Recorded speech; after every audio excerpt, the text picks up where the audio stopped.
सम्यक दर्शन, सम्यक ज्ञान और सम्यक चरित्र, यानी सही दृष्टि, सही ज्ञान और सही व्यवहार।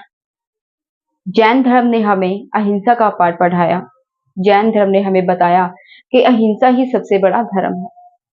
नमस्कार दोस्तों, माई सेल्फ नेहा और आप सबका मेरे इस YouTube चैनल पे बहुत बहुत स्वागत है। तो आज की इस वीडियो में हम जैन धर्म के बारे में बात करना चाहते हैं। जैन धर्म क्या था और इसमें कुल कितने तीर्थंकर हुए, जैन धर्म जो है उसका प्रचार प्रसार कहाँ तक हुआ। जिस प्रकार से सिख धर्म में 10 गुरु हुए हैं, उसी प्रकार से जैन धर्म में भी 24 तीर्थंकर हुए हैं। और जो 24वें तीर्थंकर है महावीर जैन, वहीं से जो है जैन धर्म की नई शुरुआत मानी जाती है। तो चलिए बात करते हैं जैन धर्म के बारे में कि जैन धर्म क्या था और जैन धर्म में कुल कितने तीर्थंकर हुए हैं। तो मैंने जैसे आपको बताया कि जो जैन धर्म है उसमें कुल 24 तीर्थंकर हुए, 24 तीर्थंकर। और वो 24 तीर्थंकर कौन कौन से थे? नंबर फर्स्ट पे ऋषभदेव,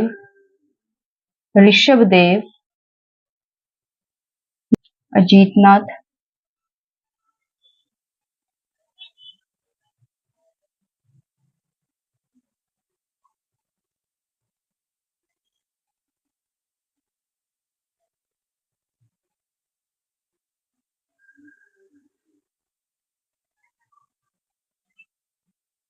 अभिनंदननाथ,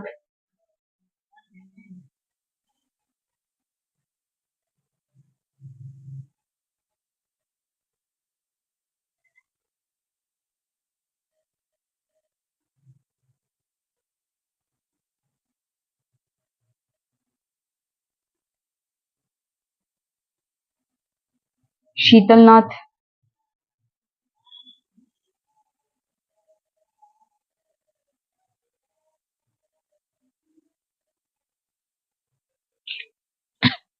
श्रेयांश, वसुपूज्य,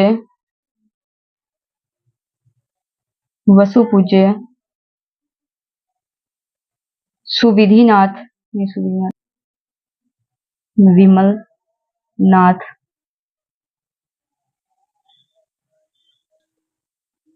अनंतनाथ, धर्मनाथ, शांतिनाथ, कुंथनाथ, अरहनाथ, मल्लीनाथ,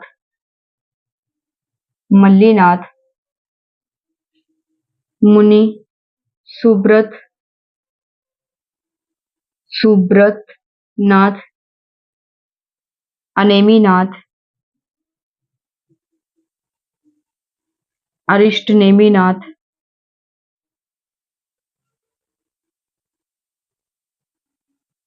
पार्श्वनाथ और महावीर। तो इस प्रकार से हम देखते हैं कि जैन धर्म में कुल जो है 24 तीर्थंकर हुए और इन 24 तीर्थंकरों में जो है महावीर जैन यानी कि जो 24वें तीर्थंकर है महावीर जैन, यहीं से जो है जैन धर्म की शुरुआत मानी जाती है असल मायने में। तो हम बात करते हैं सबसे पहले ऋषभदेव की, यानी कि जो 24वें जो फर्स्ट तीर्थंकर हैं ऋषभदेव, इनके बारे में हम चर्चा करते हैं। ठीक है, यहाँ पर हम जो है इम्पोर्टेंट जो तीर्थंकर है उन्हीं के बारे में डिस्कशन करेंगे। ठीक है, ऋग्वेद जो कि वैदिक काल का एक ग्रंथ है। वैदिक काल में 4 ग्रंथ थे, ऋग्वेद, सामवेद, यजुर्वेद और अथर्ववेद। ठीक है, वैदिक काल का जो एक ग्रंथ है ऋग्वेद, इसके केसी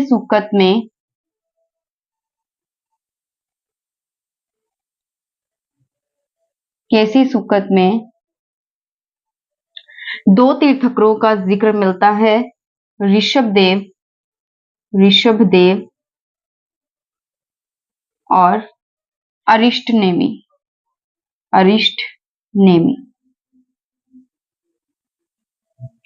जो अरिष्टनेमी थे, ठीक है, अरिष्टनेमी ये 22वें तीर्थंकर थे, 22वें तीर्थंकर। और इन्हें वासुदेव कृष्ण का भाई माना गया है। इसके ऋषभदेव को आदिनाथ के नाम से भी जाना जाता है। आदिनाथ। हिंदुओं में 18 पुराण हुए हैं। उन पुराणों में से वायु पुराण और भागवत पुराण, इन दोनों ही पुराणों में ऋषभदेव को विष्णु या नारायण, विष्णु भी नारायण भी जो है विष्णु को ही कहते हैं, विष्णु या नारायण का अवतार माना गया है। किसको? ऋषभदेव को।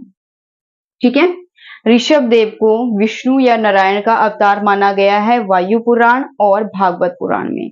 इसी के साथ ही ऋग्वेद और गोपद ब्राह्मण में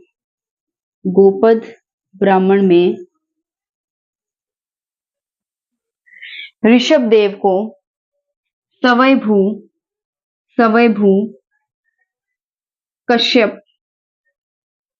स्वयंभू कश्यप के नाम से भी जाना गया है। माना जाता है कि जो ऋषभदेव हैं, इनका एक पुत्र था, ऋषभदेव का एक पुत्र था जिसका नाम था भरत। ठीक है, ऋषभदेव का एक पुत्र था जिसका नाम है भरत। सो भरत, इन्होंने अपना राजपाट अपने पुत्र भरत को सौंपकर साधु बन गए। इसी के साथ ही इन्होंने कैलाश पर्वत अपना शरीर त्याग दिया।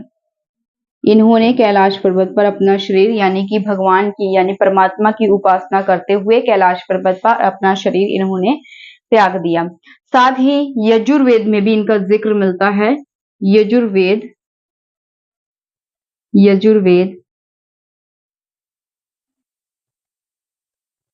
यजुर्वेद में भी इनका जिक्र मिलता है ऋषभदेव का।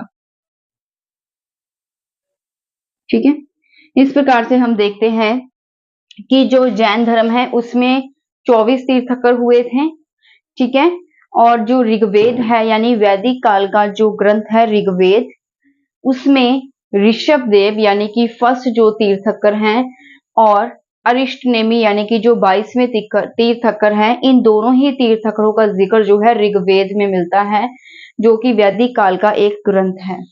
और ऋग्वेद में जो है ऋषभदेव को आदिनाथ के नाम से भी जाना गया है। उन्हें भागवत पुराण और वायु पुराण में विष्णु या नारायण का अवतार माना गया है। इसी के साथ ही जो है ऋषभदेव, इनको ऋग्वेद और गोपद ब्राह्मण में स्वयंभू कश्यप के नाम से जाना गया है। इनका एक पुत्र था जिसका नाम था भरत। इन्होंने अपना राजपाट अपने पुत्र को सौंपकर ये जो है इन्होंने घर बार त्याग दिया और साधु बन गए। साथ ही कैलाश पर्वत पर इन्होंने अपना शरीर त्याग दिया भगवान की उपासना करते हुए। और यजुर्वेद में भी जो है ऋषभदेव का जिक्र मिलता है। अरिष्टनेमी जो है ये 22वें तीर्थंकर है और वासुदेव कृष्ण का इन्हें भाई कहा गया है। ठीक है, अब हम बात करते हैं 23वें तीर्थंकर पार्श्वनाथ की।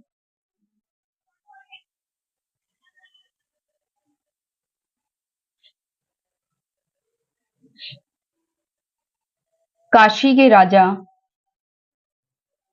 अश्वसेन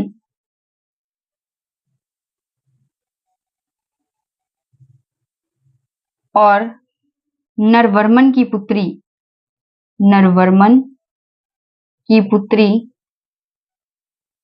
वामा। ठीक है, काशी के अश्वसेन और नरवर्मन की पुत्री वामा, जब इन दोनों का विवाह हुआ तो इन्हें एक पुत्र हुआ और उसका नाम था पार्श्वनाथ, जो 23वें तीर्थंकर कहलाए। ठीक है, तो जो पार्श्वनाथ थे इनकी एक पुत्री थी प्रभावती।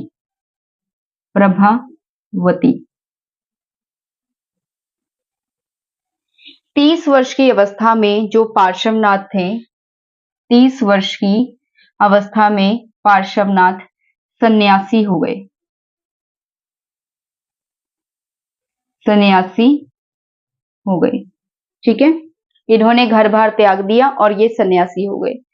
3 महीने की कठोर तपस्या के पश्चात इन्हें ज्ञान की प्राप्ति हुई और इनकी प्रथम शिष्य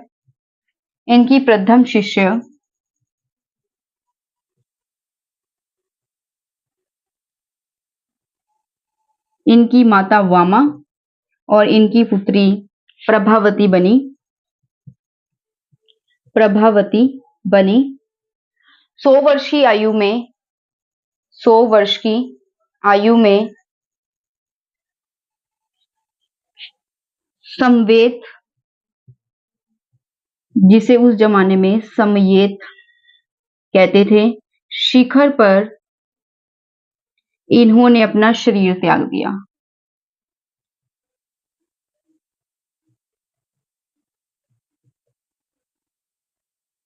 ठीक है, दोबारा समझ लीजिए। काशी के राजा अश्वसेन और नरवर्मन की पुत्री वामा, जब इन दोनों का विवाह हुआ तो उनसे इन्हें एक पुत्र की प्राप्ति हुई जिसका नाम था पार्श्वनाथ, जो जैन धर्म के 23वें तीर्थंकर कहलाए। इनकी एक पुत्री थी जिसका नाम था प्रभावती। 30 वर्ष की आयु में जो पार्श्वनाथ थे, ठीक है, ये सन्यासी हो गए और इन्होंने अपना घर बार त्याग दिया। 3 महीने की कठोर तपस्या के पश्चात जब इन्हें ज्ञान की प्राप्ति हुई तो इनकी प्रथम शिष्या इनकी बेटी प्रभावती और इनकी माता वामा बनी। 100 वर्ष की अवस्था में समवेत शिखर पर, जिसे उस जमाने में समयेत कहते थे, ठीक है, उस शिखर पर इन्होंने अपना शरीर जो है त्याग दिया। इसी के साथ ही इनसे 250 वर्ष बाद, 250 वर्ष बाद जो है महावीर का जन्म हुआ। तो महावीर जैन जो है उन्हें ही जैन धर्म का संस्थापक माना जाता है। हम बात करते हैं जैन तीर्थंकर और उनके प्रतीक चिन्हों की। जैसे हर एक देश का एक प्रतीक चिन्ह होता है, एक स्पेशल निशान होता है, एक चिन्ह होता है। ठीक है, जैसे मतलब हर एक देश का एक झंडा होता है स्पेशल, यानी कि एक चिन्ह है। इसी प्रकार से जो 24 तीर्थंकर हुए थे उनमें से कुछ तीर्थंकरों के जो है प्रतीक चिन्ह बताए गए हैं। ठीक है, जैसे यहाँ पे हम लिखते हैं, यहाँ पर हम लिखते हैं तीर्थंकर,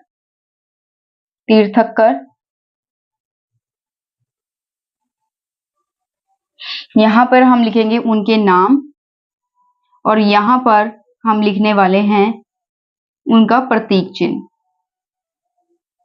यानी कि उनका साइन। ठीक है, सबसे पहले पहला तीर्थंकर था ऋषभदेव।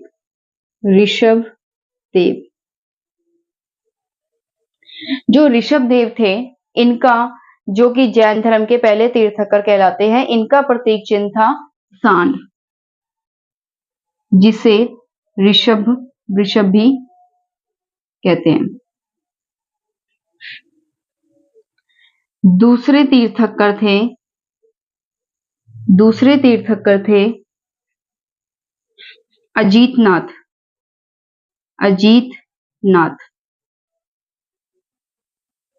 इनका जो प्रतीक चिन्ह था वह था हाथी। 16वें तीर्थंकर शांतिनाथ। इनका प्रतीक चिन्ह था मृग। का मतलब होता है हिरण। जैसे देखिए इनका नाम है शांतिनाथ, तो जो मृग यानी कि जो हिरण होता है बिल्कुल शांत स्वभाव का होता है। इसी प्रकार से इनका प्रतीक चिन्ह भी था मृग यानी कि हिरण। 19वां तीर्थंकर था मल्लीनाथ और इनका प्रतीक चिन्ह था कलश। कलश। 21वां तीर्थंकर था नेमिनाथ।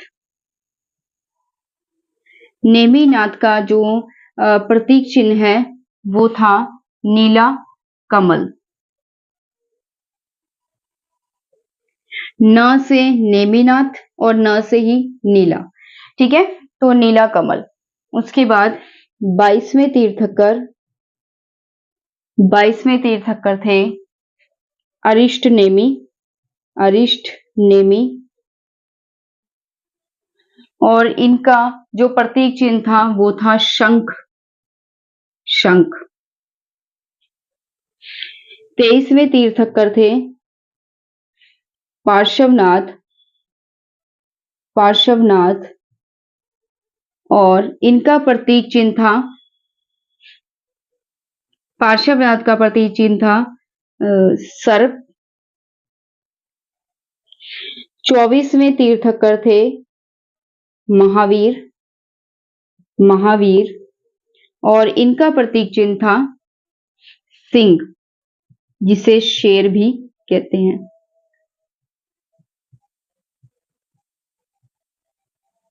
ठीक है, इस तरह से आप देख रहे हैं कि वन साइड तीर्थंकर हैं कि उनकी गिनती है, यहां पर नाम लिखे हुए हैं और इस बॉक्स में लिखा हुआ है प्रतीक चिन्ह। ठीक है, तो यानी कि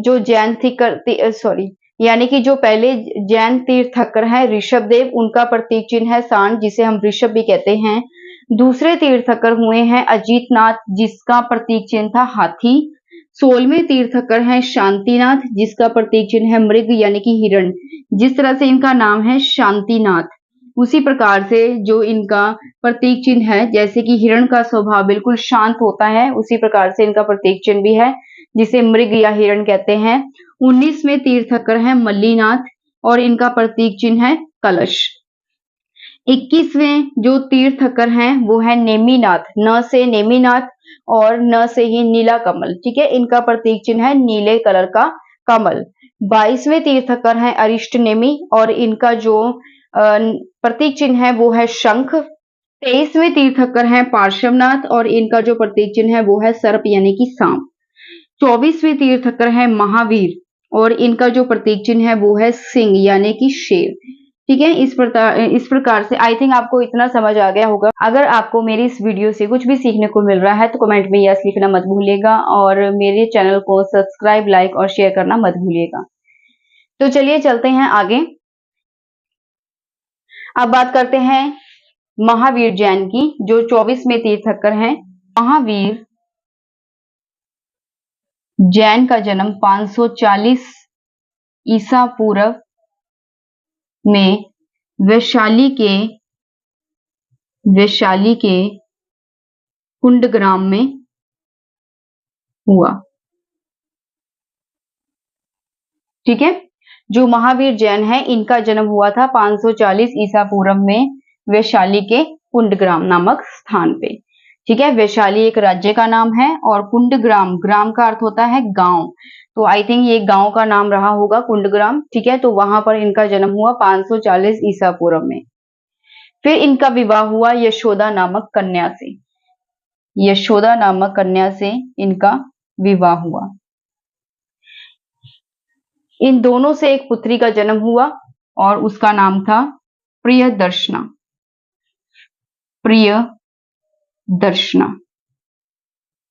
या फिर उसे अनुज्या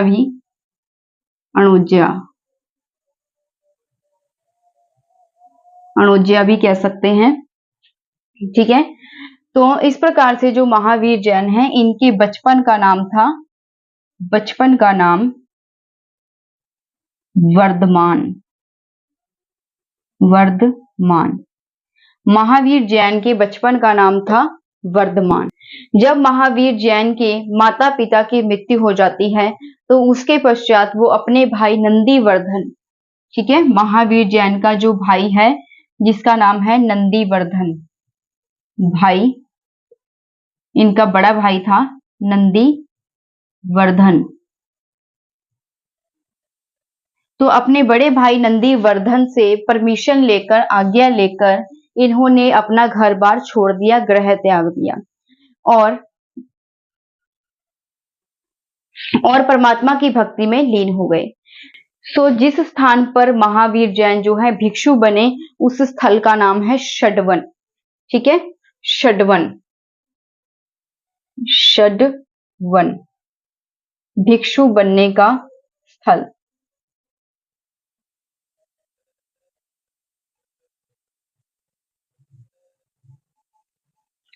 अब जो महावीर जैन है, जब इन्होंने गृह त्यागा यानी कि घर बार छोड़ा, तो उसके 13 महीने के पश्चात ये नग्न रहने लगे, यानी कि बिना वस्त्रों के रहने लगे। जैसे आज भी जैन धर्म में जो है कई जो लोग हैं वो नग्न रहते हैं। जैसे आज भी जैन धर्म में जो है नग्न रहने का प्रावधान है, नग्न रहने का प्रचलन है। ठीक है, तो उसी प्रकार से जो महावीर जैन हैं वो 13 महीने बाद गृह त्याग के 13 महीने बाद जो है ये नग्न रहने लगे। और जैन धर्म के 2 ग्रंथ हैं जिसका नाम है अचारांग सूत्र, अचारांग सूत्र और कल्प सूत्र, कल्प सूत्र। इन दोनों ही ग्रंथों से हमें जैन धर्म के बारे में विस्तार पूर्वक जानकारी मिलती है।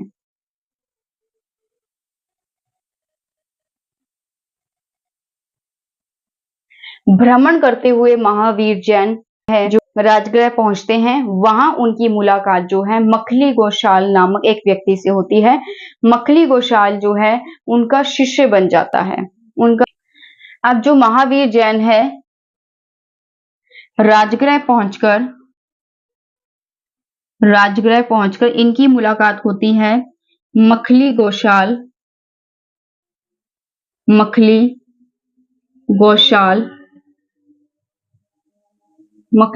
नामक व्यक्ति से होती है जो इनका शिष्य बन जाता है। 6 महीने साथ रहने के बाद, 6 महीने ये मखली गोशाल इनका शिष्य बन गया और 6 महीने साथ रहा, 6 मंथ, यानी कि 6 महीने इनके साथ रहा। 6 महीने के पश्चात जो है यह इनको छोड़कर आजीवक नामक संप्रदाय चलाने लगा। आजीवक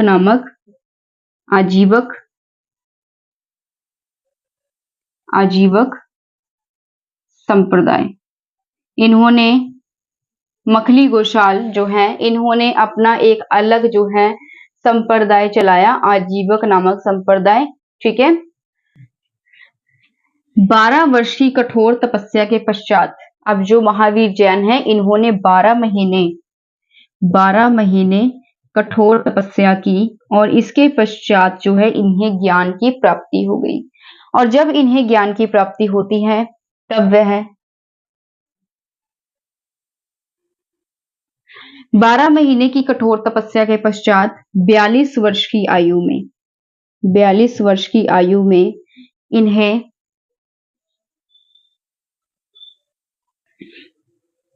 जृंभिक गांव के निकट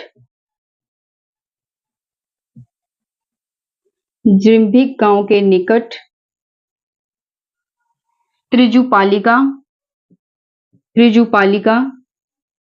नदी के तट पर इन्हें सॉल्व वृक्ष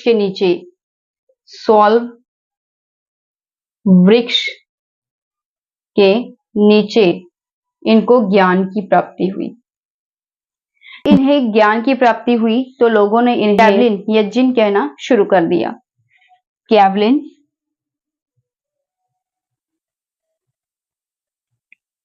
या जिन। फिर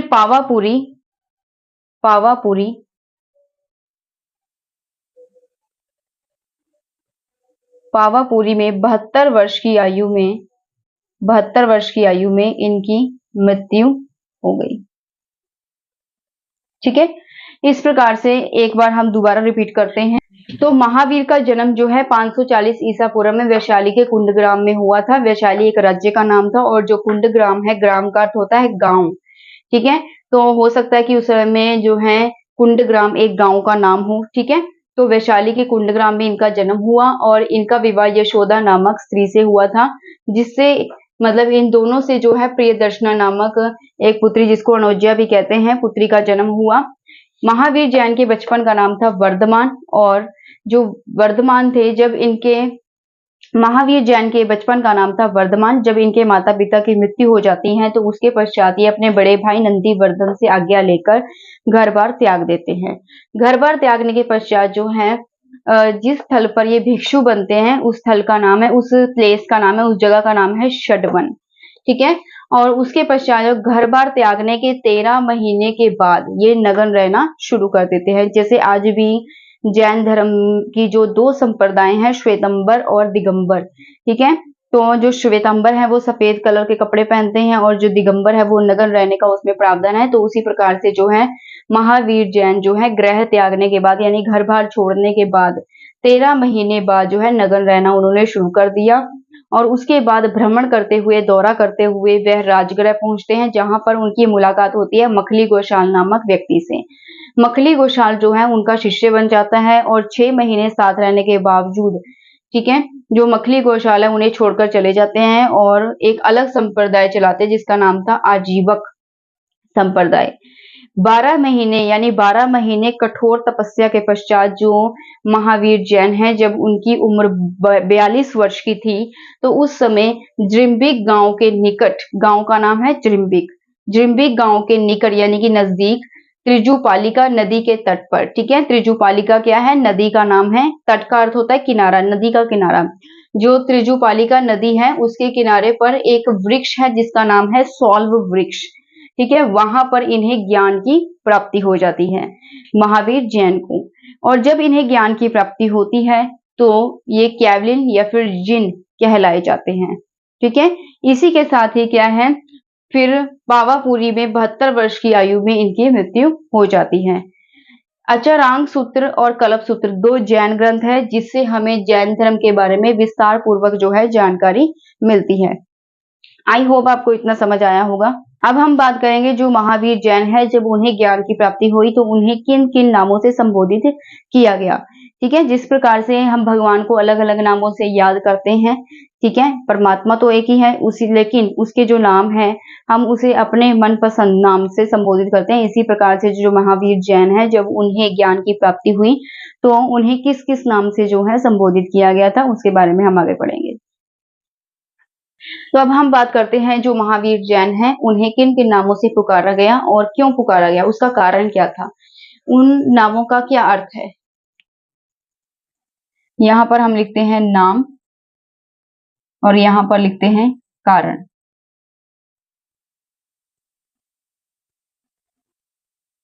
सबसे पहले आता है कैवलिन। कैवलिन, कैवलय की, कैवलय की प्राप्ति के कारण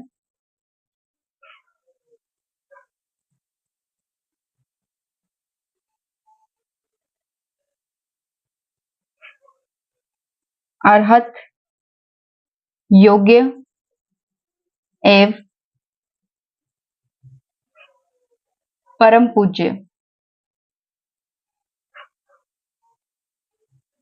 महावीर,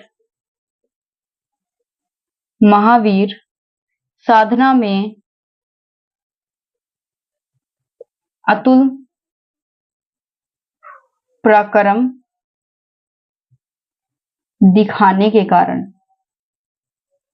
दिखाने के कारण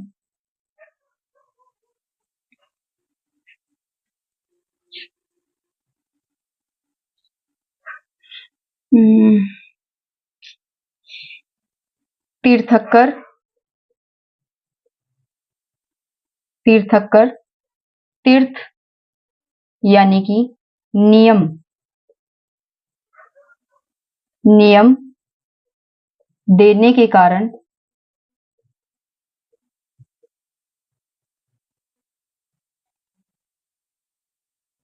नियम देने के कारण निर्ग्रंथ, जीवन में सुख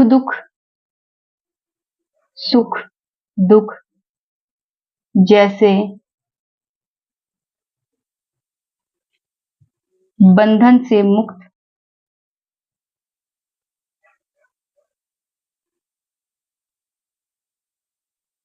जिन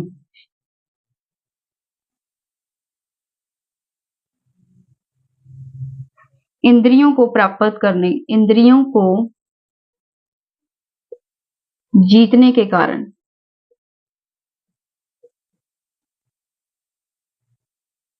ठीक है। इस प्रकार से हम देखते हैं कि जो महावीर जैन है उन्हें अलग अलग नामों से पुकारा गया है, जिसका कारण ये है। सबसे पहले है कैवलिन। महावीर को कैवलिन क्यों पुकारा गया है? कैवल्य की प्राप्ति के कारण। कैवल्य का अर्थ होता है ज्ञान, यानी कि ज्ञान की प्राप्ति के कारण जो है इन्हें कैवलिन कहा गया है। उसके बाद है अरहत। इनको अरहत क्यों कहा गया है? क्योंकि ये योग्य हैं और परम पूज्य हैं, ठीक है। तो मतलब जो पूजने लायक है, ठीक है, जो योग्य है, इस काबिल है, तो इसीलिए इन्हें अरहत कहा गया है। महावीर इन्हें क्यों कहा गया है? यहाँ पर साधना का अर्थ है भक्ति। सो भक्ति में अतुल पराक्रम दिखाने के कारण इन्हें जो है महावीर का नाम दिया गया है। नेक्स्ट है तीर्थकर। इन्हें तीर्थकर क्यों कहा गया है? तीर्थ, जैसे कि हर एक धर्म के कुछ नियम होते हैं, ठीक है, कुछ रूल्स होते हैं, जैसे कि मुस्लिम धर्म के भी कुछ नियम है, जैसे 5 बार नमाज पढ़ना। इसके अलावा जो है और भी कुछ नियम है। हिंदू धर्म में भी कुछ नियम होते हैं, ठीक है। सो मतलब ईसाई धर्म में भी कुछ नियम होते होंगे। इसी प्रकार से जो जैन धर्म है इसमें भी जो है कुछ नियम है, और वो नियम देने वाले कौन है? महावीर जैन, ठीक है। तो जिसने तीर्थ यानी कि नियम दिए हमें, ठीक है, नियम देने के कारण यानी कि तीर्थ देने के कारण जो है इन्हें तीर्थकर भी कहा गया है। उसके बाद है निर्ग्रंथ। इन्हें निर्ग्रंथ क्यों कहा गया है? जीवन में सुख दुख जैसे बंधन से मुक्त, क्योंकि जीवन में जो सुख दुख है इन बंधनों से मुक्त हो चुके हैं, ठीक है। तो इस प्रकार से इन्हें निर्ग्रंथ भी कहा गया है। उसके बाद है जिन। इन्हें जिन क्यों कहा गया है? इंद्रियों को जीतने के कारण। इन्होंने जैसे 5 विकार है, काम क्रोध लोभ मोह अहंकार, ये जो 5 विषय विकार है इन पर इन्होंने कंट्रोल कर लिया, नियंत्रण कर लिया, इन पे इन्होंने जीत प्राप्त कर ली, इसीलिए इन्हें जिन कहा गया है, ठीक है। अब हम इसी के साथ ही बात करते हैं कि जो महावीर जैन, अब हम बात करते हैं कि जो जैन धर्म है, जैन धर्म में किस किस ने जो है जैन धर्म को संरक्षण प्रदान किया। जैन धर्म को संरक्षण,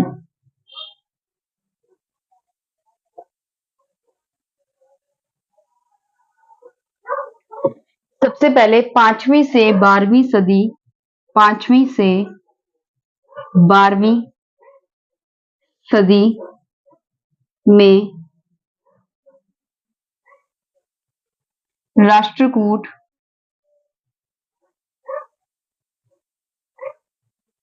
चालुक्य, गंग, कदंब शासकों ने जैन धर्म को संरक्षण दिया, ठीक है। तो यानी 5वीं से 12वीं सदी के दौरान राष्ट्रकूट शासक, चालुक्य शासक, गंग और कदंब शासकों ने जो है जैन धर्म को संरक्षण दिया। संरक्षण का अर्थ होता है कि देन, ठीक है, कि कौन कौन से शासकों ने जो है जैन धर्म को मतलब उनके प्रति जैन धर्म को क्या क्या देन थी, मतलब उन्होंने क्या क्या दिया उन्हें, ठीक है। तो इस प्रकार से सबसे पहले बात करते हैं हम राष्ट्रकूट शासकों की। राष्ट्रकूट जो राष्ट्रकूट शासक थे, इसमें सबसे पहले एक राष्ट्रकूट शासक है जिसका नाम है अमोघवर्ष। अमोघवर्ष राष्ट्रकूट शासक अमोघवर्ष ने एक पुस्तक लिखी जिसका नाम है कवि राजमार्ग। यह पुस्तक कन्नड़ भाषा में लिखी गई है, कन्नड़, और यह प्रथम गद्य पुस्तक मानी गई है।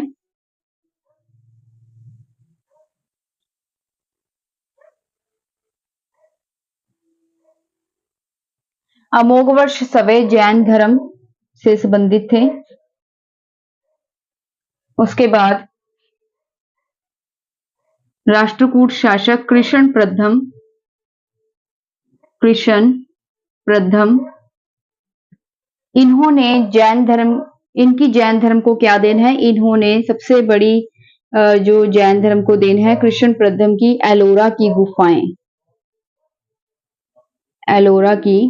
गुफाएं। इनकी संख्या है 32 या 33। ठीक है। कृष्ण प्रथम की सबसे बड़ी उपलब्धि यानी कि सबसे बड़ी देन क्या है जैन धर्म को? एलोरा की गुफाएं, और इनकी संख्या 32 या 33 है। और इन गुफाओं को जगन्नाथ या इंद्र सभा भी कहते हैं। इंद्र सभा, जगन्नाथ या इंद्र सभा भी इन गुफाओं को कहते हैं। इसी के साथ राष्ट्रकूट शासकों में इसी के साथ ही जो है राष्ट्रकूटों में 2 कवि भी हुए थे, गुणभद्र और जिनसेन। गुणभद्र और जिनसेन, ये 2 कवि हुए जो कि जैन धर्म से संबंधित थे। ठीक है। जैसे राष्ट्रकूट शासक है उसमें सबसे पहले जो है अमोघवर्ष शासक, राष्ट्रकूट शासक अमोघवर्ष हुए जो सवै जैन थे। उन्होंने एक पुस्तक लिखी जिसका नाम था कवि राजमार्ग, और ये पुस्तक कन्नड़ भाषा में लिखी गई है और ये प्रथम गद्य पुस्तक मानी गई है। साथ ही कृष्ण प्रथम जो है ये भी एक राष्ट्रकूट शासक है। इनकी जो है जैन धर्म को क्या देन है? एलोरा की गुफाएं, जिनकी संख्या 32 या 33 है। और जगन्नाथ या फिर इंद्र सभा जो है इन गुफाओं को कहा जाता है। अब जो जैन धर्म है इसमें जो है 2 कवि हुए जो जैन धर्म से संबंधित है, गुणभद्र और जिनसेन। अब हम बात करते हैं साथ ही राष्ट्रकूट शासकों में इंद्र चतुर्थ नामक शासक थे जिन्होंने सल्लेखना के द्वारा प्राण त्यागे थे। सल्लेखना का अर्थ होता है कि जैन धर्म में अगर किसी व्यक्ति को लगता है कि उसकी जो मृत्यु है निकट है तो वह अंजल का त्याग कर देता है। ठीक है। और साथ में परमात्मा की भक्ति में लीन हो जाता है, तो उसे हम कहते हैं सल्लेखना। ठीक है। तो यानी कि जैन धर्म में मृत्यु के निकट जानकर अपनाए जाने वाली जो प्रथा है उसे हम कहते हैं सल्लेखना। तो इन्होंने सल्लेखना के द्वारा प्राण त्यागे थे, सल्लेखना के द्वारा। और ये जो प्रथा है सल्लेखना की ये जैन धर्म में ही है। ठीक है। तो इससे ये पता चलता है कि ये भी जैन धर्म मतलब को मानते थे, ये भी जैनी थे। ठीक है। तो यानी कि इंद्र चतुर्थ जो है इन्होंने सल्लेखना के द्वारा प्राण त्यागे, यानी कि इन्होंने भी जैन धर्म को अपनाया हुआ था। ठीक है। तो इस प्रकार से हम देखते हैं कि जो राष्ट्रकूट शासक हैं इन्होंने जैन धर्म को किस प्रकार से संरक्षण दिया। साथ ही अब बात करते हैं चालुक्य शासकों की। जो चालुक्य शासक हैं, अब है चालुक्य शासक। जो चालुक्य शासक थे उनकी जैन धर्म को क्या देन है?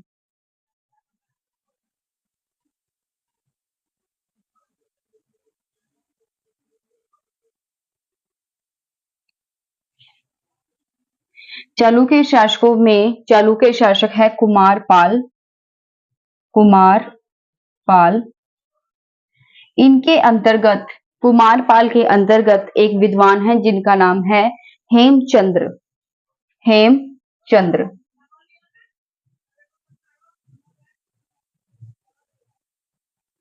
हेमचंद्र ने अपभ्रंश भाषा को व्याकरण बंद किया। अपभ्रंश भाषा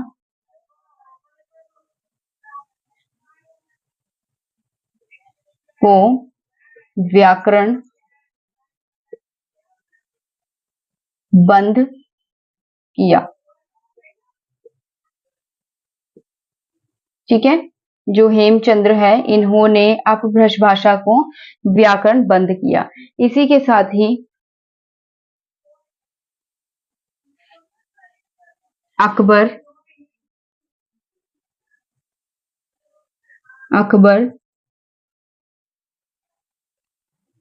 अकबर ने जैनाचार्य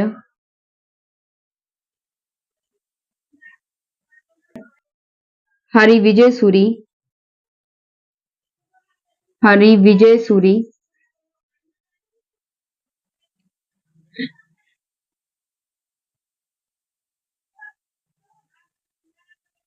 अकबर ने जैनाचार्य हरिविजय सूरी को जगत गुरु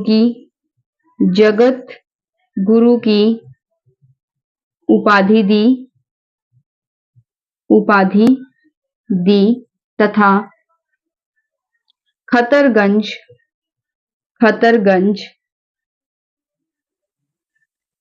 संप्रदाय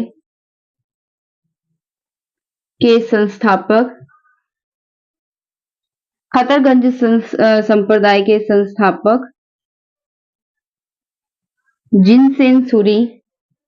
जिनसेन सूरी को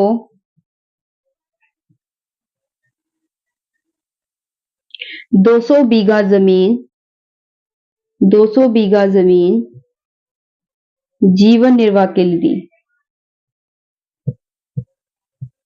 जीवन निर्वाह के लिए दी।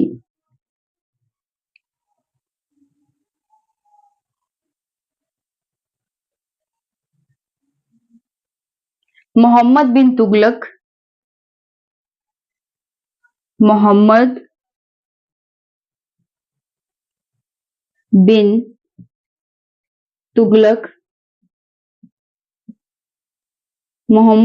तुगलक ने जिन प्रभासूरी नामक जैन विद्वान को संरक्षण दिया।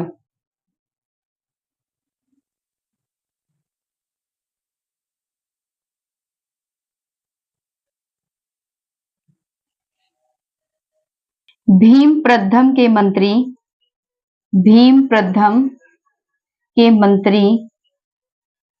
जिसका नाम था विमल ने राजस्थान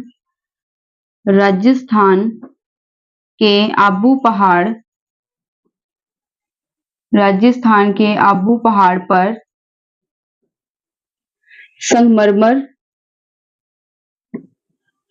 संगमरमर से दिलवाड़ा का जैन मंदिर बनवाया तथा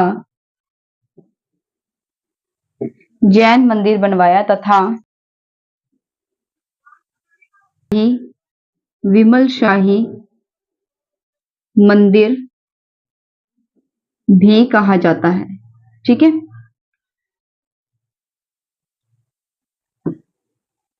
अब हम देखते हैं कि जो चालुक्य शासक हैं इनकी जैन धर्म को क्या देन है।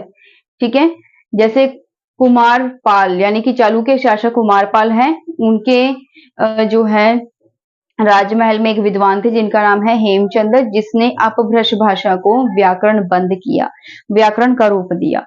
ठीक है, इसी प्रकार अकबर ने जैनाचार्य हरिविजय सूरी को जगत गुरु की उपाधि दी। जो अकबर थे, जो मुगल शासक अकबर हैं, उन्होंने जो जैनियों के आचार्य हैं जिसका नाम है हरिविजय सूरी, उनको जगत गुरु की उपाधि दी। साथ ही जो खतरगंज संप्रदाय है यानी जैनियों की एक संप्रदाय है, एक ब्रांच है जिसका नाम है खतरगंज, उसके जो संस्थापक है यानी कि इस संप्रदाय को शुरू करने वाले उसको बोलते हैं संस्थापक, जिन्होंने ये चीज शुरू की। ठीक है, तो यानी कि जो खतरगंज संप्रदाय है उनको शुरू करने वाले कौन है? जिनसेन सूरी, जो एक जैनी है। तो जिनसेन सूरी को जो है अकबर ने 200 बीघा जमीन जो है जीवन जीने के लिए दी, जीवन निर्वाह करने के लिए दी। भीमप्रद्म यानी कि जो भीमप्रद्म है उनका मंत्री है विमल। ठीक है, भीमप्रद्म कौन है? ये भी एक जो है चालुक्य शासक है और इनका एक मंत्री है विमल। विमल ने क्या किया? राजस्थान के आबू पहाड़ पर संगमरमर का पत्थर जिससे ताजमहल भी बना हुआ है, संगमरमर से क्या है दिलवाड़ा का एक जैन मंदिर बनवाया, जिसे विमल शाही मंदिर भी कहा जाता है, क्योंकि इसे विमल ने बनाया था, इसे मंत्री विमल ने बनाया था, इसीलिए उसी के नाम पर इस मंदिर का नाम पड़ गया विमल शाही मंदिर।